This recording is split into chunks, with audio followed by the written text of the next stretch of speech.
Gràcies, senyora alcaldessa. Senyor Barber, efectivament, no hay futuro sin memoria.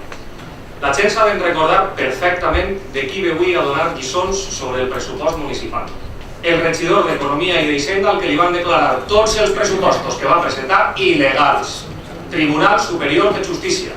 I s'atreveix un altre any més, i ja van tres, nos vamos conociendo, a vindre a donar lliçons de pressupostos legals al regidor que no va fer ni uno bé. I l'últim ni el va aprovar, perquè ni en majoria absoluta van saber aprovar el pressupost d'este Ajuntament. No hay futuro sin memoria. I vostè era el regidor d'Economia i d'Hisenda que va permetre la centrifugació de la despesa a IPC per a que Ajuntament i IPC seguiren desbocant el gasto hasta el bucle infinit que va esquilmar la caixa de l'Ajuntament. Responsable, Guillermo Barber. I vostès, la majoria del seu grup municipal, seuen ahí encara per a vindre a este grup municipal a donar-li lliçons de com fer un pressupost legal. Això és la burla al ciutadà. Que els que no sabien fer pressupostos perquè els tombava la justícia vinguen a dir-nos com hem de fer uns pressupostos en les circumstàncies més difícils, quasi extremes, que ha viscut este Ajuntament en l'etapa recent de la seva democràcia. De veritat, senyor Barber, de veritat va a vindre a dir-nos com hem de fer els pressupostos o com hem d'ajustar les partides de la despesa? De veritat va a parlar d'inversions si ni una sola de les esmenes que ha fet vostè en el vot per la vesprada el dia abans d'acabar el termini parla d'inversions?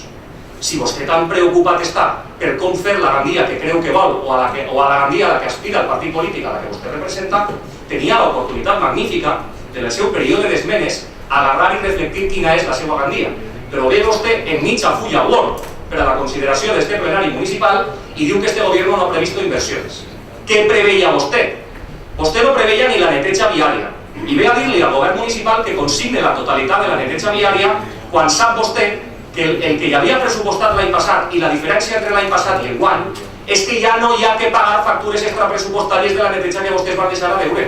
Que si hi havia una part consignada per a neteja que enguany no està, no és perquè Gandia tinga menys neteja en el carrer, és perquè Gandia ja no té factures extrapressupostàries del Partit Popular que se van deixar a pagar com a pagar se van deixar la totalitat dels serveis públics bàsics i essencials per a Gandia. Eixe és el regidor d'Hisenda del Partit Popular que ve a donar lliçons a este govern municipal sobre la conformació de comptes públics. Però en quina cara pot explicar vostè als seus votants que sap fer comptes públics quan no pagava ni la neteja viària ni la neteja d'edificis públics i quan notificaven per la nit a les educadores sense casa l'acomiadament per a que se n'anaren a casa i després la justícia ens va condenar en més de 3 milions d'euros per despidos il·legals i improcedents a l'Ajuntament de Gandia?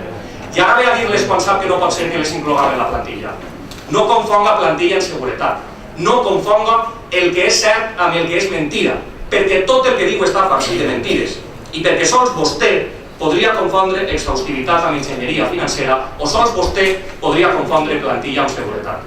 Que no estiguen en la plantilla no és falta de seguretat, senyor Barber. Seguretat és que se subrogaran totes i que totes cobraran i cobraran puntual, com cobren els empleats públics d'esta casa. Però no poden donar lliçons els que les van tirar al carrer i els que van ser condenats per tirar-les al carrer a nosaltres, que subroguem a tota la plantilla en condicions de legalitat, en condicions de seguretat jurídica i a més hem dit que no poden ser contra la nostra voluntat membres de la plantilla però que sí que seran treballadors d'esta casa. Més seguretat que això no hi ha res. I abans de donar lliçons, sàpiga qui és el govern municipal del que vostè era integrant i en quin deute i en quin forat hem hagut de gestionar aquesta legislatura amb la seva directíssima responsabilitat perquè ni tan sols s'ha atrevit a assumir-la. Moltes gràcies.